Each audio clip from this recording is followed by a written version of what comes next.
Hi, I'm James the Light Guy, and today we're going to take a look at another set of LED pod lights.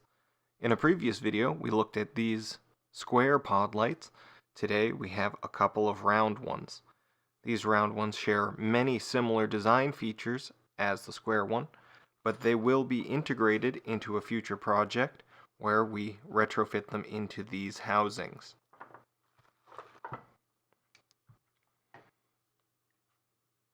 First, looking at some of the common features, they both have this milky white halo, which is their day running light, and two vertically mounted clear lenses, semicircular lenses, for projecting the beam.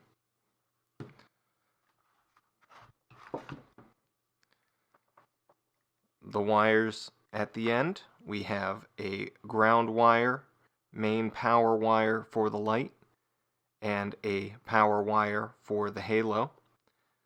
The square ones had a blue halo array, and this one is white.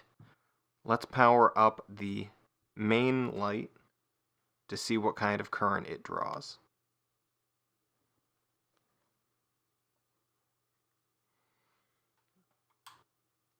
Alright, turning on our power supply, we can see that we are drawing 1.2 amps, and that's going to drop down a little bit.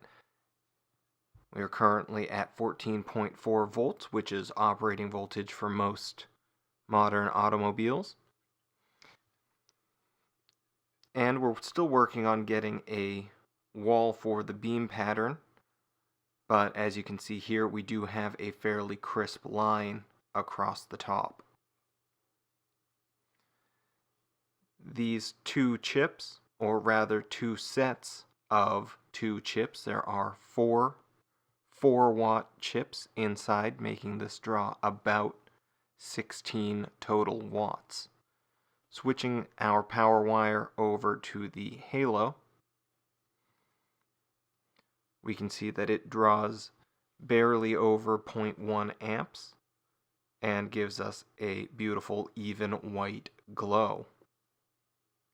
Let's shut down the power supply and pop this open real quick to see what's inside.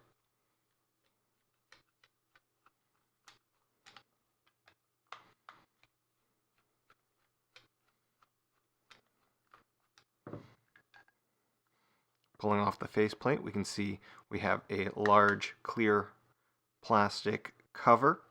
This feels just like some basic acrylic. Nothing as fancy as polycarbonate.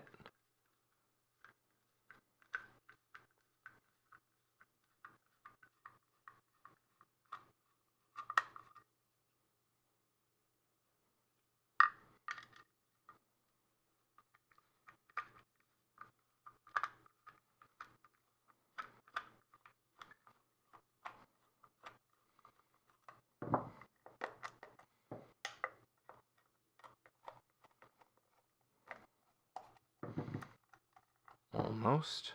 A little bit more on the bottom here. And we're free. Alright, like in the other model, we have a thick silicon gasket for waterproofing, which also retained the main housing screws. We have a faceplate with the milky white halo diffuser. Let's pop that off. And you can see we have many little LED chips. These ones are the white chips. See if we can get the focus in.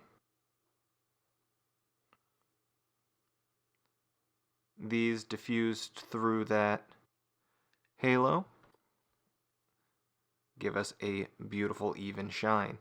There's not a lot of heat sinking on this. It is a plastic housing, but drawing so little power across all these chips, I feel that that is plenty adequate. We can see the same notch design at the back of these lenses. That notch creates a clear cut where the light doesn't travel up across. It goes straight across and is bent down along this radius, which does give us a clean cutoff. The board itself has a lot of intricacies for a fairly inexpensive set of pods. They do a great job of using quality components inside. As far as heat sinking, we only have the 4 watt chips and this metal housing with admittedly limited surface area and cooling fins actually is more than adequate, in addition to the thermal mass, to keep those chips running cool.